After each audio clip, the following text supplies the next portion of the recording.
Hi guys. So upcoming வீக்ஸில் நம்ம watch பண்ணுறதுக்கு ஒரு சில ஸ்டாக்ஸை வந்து நேற்று டெலகிராம் சேனல்லையும் மென்ஷன் பண்ணியிருந்தோம். ஸோ ஒரு ஃபோட்டோ எடுத்து போட்டிருந்தோம்.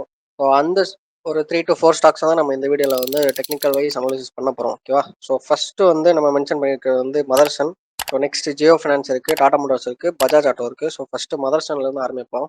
ஸோ இது வந்து 100% இந்த ஸ்டாக்ஸ் தான் வாட்ச் பண்ணணுமா அப்படிலாம் கிடையாது. ஸோ இது வந்து நம்ம ரெகுலராக வாட்ச் பண்ணிட்டு ஷீட்டில் என்ட்ரி போட்டுட்டு இருப்போம் இல்லையா? ஸோ அந்த ஷீட்டில் வந்து நான் ஒரு 2-3 ஸ்டாக் எடுத்திருக்கேன், அவ்வளோதான். ஓகேவா?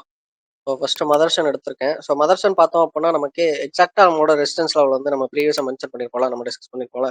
ஸோ அந்த ஒரு 159 அப்படின்ற ஒரு ரெசிஸ்டன்ஸ் லெவலில் நமக்கு எக்ஸாக்டாக ரியாக்ட் ஆகிருக்கு. ஸோ அதை எப்படி சொல்கிறோம் அப்படின்னா, இந்த இடத்துல நம்மளால ஒரு ஸ்ட்ராங்கான ஒரு அப்பர் வீக் வந்து ஃபார்ம் பண்ணியிருக்கு. ஸோ அப்பர் வீக் வந்து இந்த இடத்துல இருக்கா. ஸோ இந்த அப்பர் வீக் நமக்கு யூஸ்வலாக எதை மீன் பண்ணுவோம் அப்படின்னா, ஒரு செல்லிங் வந்து நடந்திருக்கு அப்படின்ற மாதிரி. ஸோ இந்த செல்லிங் வந்து நம்ம இந்த அப்பர் வீக்கை வச்சு கன்ஃபார்ம் பண்ணிக்கலாம். ஓகேவா? ஸோ அதுவும் பர்டிகுலர் எந்த இடத்துல இருக்கு, இந்த 159 அப்படின்ற நம்ம மார்க் பண்ணி வச்சிருக்கிற ஒரு ரெசிஸ்டன்ஸ் லெவலில். ஓகேவா? ஸோ அந்த ஒரு ரெசிஸ்டன்ஸ் லெவலில் நமக்கு நல்லாவே ரெஸ்பெக்ட் பண்ணியிருக்கு.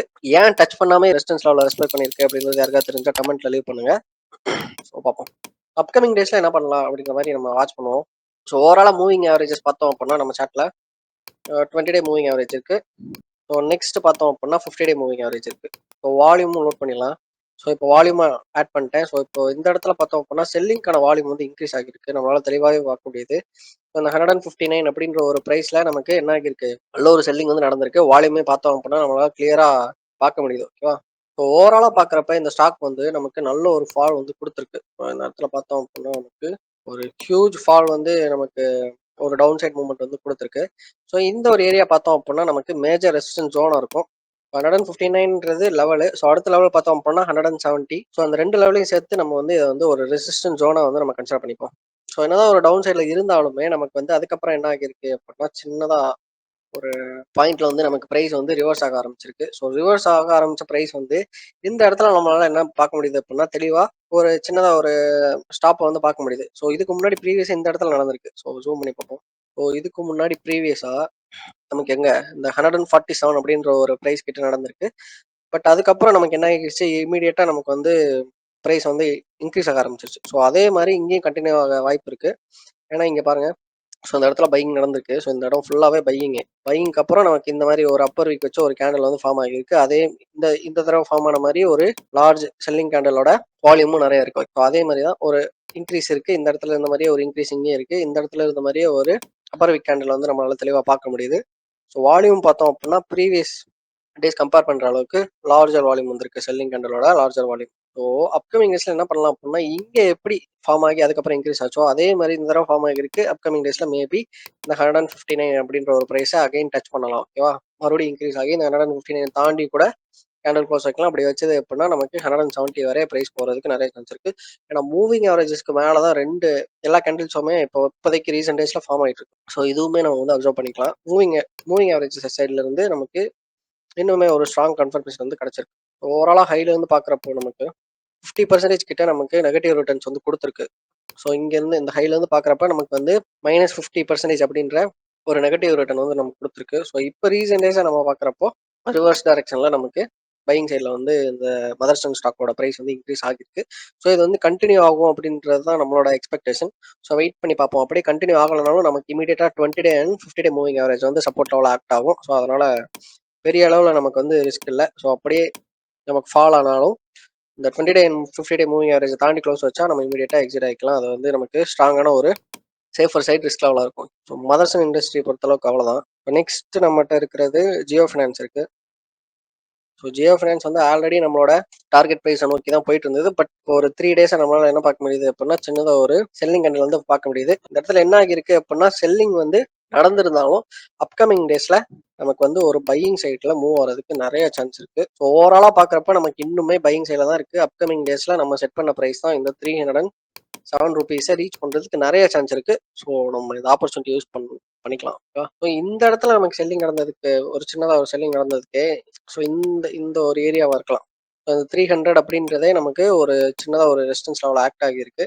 பட் என்னதான் ஆக்ட் ஆகியிருந்தாலும் நமக்கு அப்கமிங் டேஸ்ல இன்னுமே நமக்கு ப்ராஃபிட் லெவலில் தான் இருக்கு. ஸோ ப்ராஃபிட் அந்த ஒரு ஏரியாக்குள்ள தான் இருக்கு. அப்கமிங் டேஸ்ல மேபி இந்த 307 அப்படின்ற ஒரு ப்ரைஸை ரீச் பண்ணலாம். ஏன்னா நமக்கு 20 டே மூவிங் ஆவரேஜ் பார்க்க முடியுது. ஸோ அதே மாதிரி 50 டே மூவிங் ஆவரேஜ் பார்க்க முடியுது. ஸோ இந்த 20 day and 50 day moving average ரெண்டு மூவிங் ஆவரேஜஸையும் தாண்டி தான் எல்லா கண்ட்ரல்ஸும் ரீசெண்ட் டேஸ்ல ஓப்பன் ஆகிட்டு இருக்கு. ஏன்னா நெக்ஸ்ட் இமீடியட்டா நமக்கு பிரைஸ் கன்சாலிடேட் ஆன ஏரியான்னு பார்த்தோம் அப்படின்னா இந்த 305 to 307. 305 to நமக்கு இந்த 307 தான் ப்ரீவியஸா நமக்கு இந்த இடத்துல பிரைஸ் கன்சாலிடேஷன் வந்து நடந்திருக்கு. ஸோ அதை தான் நம்ம வந்து ரெசிஸ்டன்ஸ் லெவல், அதாவது எக்ஸ்பெக்டட் பிரைஸ், அதாவது டார்கெட்டா நம்ம வந்து செட் பண்ணியிருக்கோம். அப்படியே நமக்கு வந்து பிரைஸ் வந்து இதானாலும் ஆக்சுவலா நம்மளோட என்ட்ரி வந்து இங்க இருந்தே நமக்கு ப்ராஃபிட். ஸோ நம்ம இந்த இடத்துல ட்ரைலிங் ஸ்டாப் லாஸ் இன்க்ரீஸ் பண்ணிட்டு நம்ம என்ன பண்ணியிருக்கோம் அப்படின்னா டார்கெட் லெவலையும் இன்க்ரீஸ் பண்ணியிருக்கோம். ஓகேவா? ஸோ நான் இப்போ பேசிட்டு இருக்கிறது நம்ம புதுசாக செட் பண்ணியிருக்க இந்த டார்கெட் லெவல். ஓவராலாக நம்ம பார்த்தோம் அப்படின்னா ஜியோ ஃபைனான்ஸ் பொறுத்த அளவுக்கு நம்ம ப்ராஃபிட்ல தான் இருப்போம், பார்ஷியல் ப்ராஃபிட் புக்கிங்குமே பண்ணியிருப்போம். ஓகேவா? இப்போ என்ட்ரி எடுத்தவங்களுக்கு என்ன பண்ணலாம் அப்படின்னா இந்த 280 அப்படின்ற ஒரு 200 ஆமாம் 280 அப்படின்ற ஒரு ப்ரைஸ் வந்து நமக்கு நல்ல ஒரு சப்போர்ட் லெவல் ஆக்ட் ஆகும்னு நினைக்கிறேன். ஸோ அப்கமிங் டேஸ்ல வெயிட் பண்ணி பார்ப்போம். ஸோ அதுக்கு அந்த சப்போர்ட் லெவல் கீழே தான் நம்ம ஸ்டாப் லாஸ் லெவலுமே வச்சிருக்கோம். ஸோ வந்து ஒரு சேஃபர் சைடாக இருக்கும். ஸோ ஜியோ ஃபைனான்ஸ் பொறுத்த அளவுக்கு இது என்னோட point of view.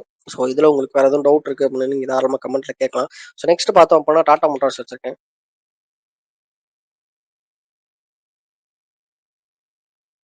So Tata Motors நம்ம செப்பரேட்டாக ஒரு வீடியோ போட்டிருப்போம் ஸ்விங் ட்ரேடிங் அனாலிசிஸில். ஸோ நல்ல ஒரு டீட்டெயில் அனாலிசிஸ் வந்து பண்ணியிருப்போம்.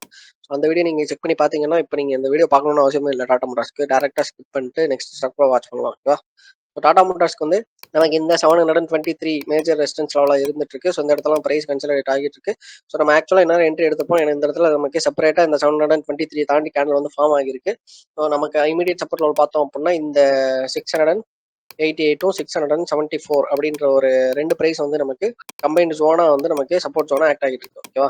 ஸோ என்ன பண்ணலாம் அப்படின்னா நம்ம இந்த 808 அப்படின்ற ஒரு ப்ரைஸ் தான் டார்கெட் வச்சிருக்கோம். அதுக்கு முன்னாடி பார்த்தோம் அப்படின்னா இந்த 780 அப்படின்ற ஒரு ப்ரைஸ் வந்து நமக்கு நல்ல ஒரு எக்ஸ்பெக்டட் ப்ரைஸ் மூவ்மெண்ட்டாக இருக்கும்னு நினைக்கிறேன். அப்கமிங் டேஸில் நம்ம தாராளமாக வாட்ச் பண்ணலாம். ஸோ வச்சிருக்கவங்க தாராளமாக ஹோல்டு பண்ணுங்க. நியூ என்ட்ரிஸ் எடுக்கணும்னு நினைக்கிறவங்க கூட சின்ன குவான்டிட்டியில் என்ட்ரி எடுக்கலாம் டாடா மோட்டார்ஸ் பொறுத்தளவுக்கு. நமக்கு நெக்ஸ்ட் இருக்கிறது பஜாஜ் ஆட்டோ. பஜாஜ் ஆட்டோ பார்த்தோம் அப்படின்னா நமக்கு ரீசெண்ட் டேஸ்ல நல்ல ஒரு பிரேக் அவுட் கொடுத்துருந்ததுன்னு நினைக்கிறேன். நல்ல ஒரு ஃபாலிங் சைட்ல இருந்து நமக்கு நல்ல ஒரு பிரேக் அவுட் வந்து கொடுத்துருந்துச்சு. ஸோ இமீடியட் சப்போர்ட் லெவல் பார்த்தோம் அப்படின்னா அரௌண்ட் 8398 அப்படின்ற ஒரு ப்ரைஸ் வந்து இருக்குது. வேற ஒன்றும் இல்லை, மூவிங் ஆவரேஜோட லெவல் தான். ஓகேவா? So 20 day moving average 20 day and 50 day moving ஆவரேஜஸ்க்கு மேலே தான் இந்த ஸ்டாக்கோட கேண்டல்ஸுமே எல்லாமே கண்டினியூஸாக ஃபார்ம் ஆகிருக்கு. ஸோ இது வந்து நமக்கு நல்ல ஒரு ஸ்ட்ராங்கர் பையிங் சைடில் தான் இருக்குது. ஸோ என்னதான் ஃபால் வந்திருந்தாலும் நமக்கு வந்து அந்த ஒரு யூ ஷேப்டு ரெக்கவரி இந்த ஸ்டாக்ல வந்து அப்சர்வ் பண்ண முடியும்னு நினைக்கிறேன். நம்ம இப்போ வாட்ச் பண்ண 4 ஸ்டாக்லையுமே ஸோ அந்த யூ ஷேப்டு ரெக்கவரியை தான் நம்ம வந்து ஃபோக்கஸ் பண்ணுறோம் அந்த 4 ஸ்டாக்ஸ்ல. இப்போ நீங்கள் எடுத்து பார்த்தீங்க அப்படின்னா அந்த 4 சார்ட் பேட்டர்னும் சிமிலராக இருக்கும். மூவிங் ஆவரேஜஸ்க்கு மேலே இருக்கும். அந்த பெரிய ஃபால்க்கு அப்புறம் சின்ன ரிவர்சல் கொடுக்குற மாதிரி இருக்கும். ஏதோ ஒரு ஹையை வந்து பிரேக் அவுட் பண்ணியிருக்கோம். ஓகேவா? ஸோ இந்த இடத்துல பார்த்தோம் அப்படின்னா ப்ரீவியஸ் ஹை இதை பிரேக் அவுட் பண்ணியிருக்கு. ஸோ இந்த ட்ரெண்ட் ஸ்லோப் லைன் பார்த்தோம் அப்படின்னா நமக்கு இதுதான் நெக்ஸ்ட் இமீடியட். அது அங்கே தான் நமக்கு என்ன இருக்குது அப்படின்னா 20 day and 50 day moving averages வந்து இருக்குது. ஓகேவா? ஸோ அப்கமிங் டேஸ் என்ன பண்ணலாம் அப்படின்னா இந்த 9080 அப்படின்ற ப்ரைஸை வாட்ச் பண்ணலாம் க்ளோஸா. ஸோ அதே மாதிரி இந்த ரெண்டு மூவிங் ஆவரேஜஸையும் நம்ம ஸ்டாப் லாஸ் லெவல் கீழே வைக்கணும்னு நினைக்கிறவங்க வச்சுக்கலாம். ஒன்ஸ் இந்த 9080 எனக்கு இன்னும் இப்போ என்ட்ரி ஆகனா எனக்கு ஸ்ட்ராங்கான கன்ஃபர்மேஷன் வேணும்னு நினைக்கிறவங்க இந்த 9080 அப்படின்ற ஒரு ப்ரைஸை தாண்டி செப்பரேட்டாக கேண்டில் ஃபார்ம் ஆச்சு அப்படின்னா நீங்கள் தாராளமாக நியூ என்ட்ரிஸ் எடுக்கலாம். ஏன்னா நமக்கு அதுக்கப்புறம் நிறைய ஹைஸ் வந்து வச்சிருக்கோம். ஏன்னா இந்த ஒரு ஹையே இருக்கு. இந்த 9080 தாண்டணும் அப்படின்னா இந்த ஒரு ஹை வந்து ப்ரீவியஸ் ஹை இருக்குமா, இந்த ஒரு ஹையை தாண்டி தான் கேண்டில் வந்து ஃபார்ம் ஆகணும். So previous high break out வந்து நடந்திருக்கும். இது வந்து நமக்கு ஸ்ட்ராங்கான ஒரு பையிங் கன்ஃபர்மேஷன் இருக்கிறதுனால 9080 தாண்டி செப்பரேட்டாக கேண்டில் ஃபார்ம் ஆகிறப்ப கூட நியூ என்ட்ரிஸ் எடுக்கலாம். ஓகேவா? எனக்கு பெருசாக ரிஸ்க் வேணும்னு நினைக்கிறோம். ஸோ இதுதான் நான் டிஸ்கஸ் பண்ணணும்னு நினைச்சேன். இந்த வீக் அதாவது அப்கமிங் வீக்ல இந்த ஸ்டாக் வந்து பார்க்கலாம் அப்படின்ற மாதிரி வாட்ச் பண்ணலாம் அப்படின்ற மாதிரி நான் எடுத்து வச்சிருக்கேன். ஸோ இது வந்து 100% ஒர்க் ஆகுமா அப்படின்னு கேட்டால் இல்லை. ஸோ இதை விட நல்லா பர்ஃபார்ம் பண்ணுற ஸ்டாக்ஸும் நிறையவே இருக்கும். நீங்கள் உங்களோட ஓன் அனாலிசிஸில் அது எல்லாத்தையும் நீங்கள் ட்ரை பண்ணலாம். இல்லை நீங்கள் எதுவும் ஸ்டாக்ஸ் எடுத்து வச்சிருக்கீங்க, நான் அனாலிசிஸ் பண்ணணும் அப்படின்னு நினச்சிங்கனாலும் அந்த ஸ்டாக் நேம்ஸ் கீழே கமெண்ட் செக்ஷனில் மென்ஷன் பண்ணுங்கள். அடுத்தடுத்த வீடியோஸில் அது எல்லாத்தையும் ஃபுல்ஃபில் பண்ண ட்ரை பண்ணுறேன். Bye guys.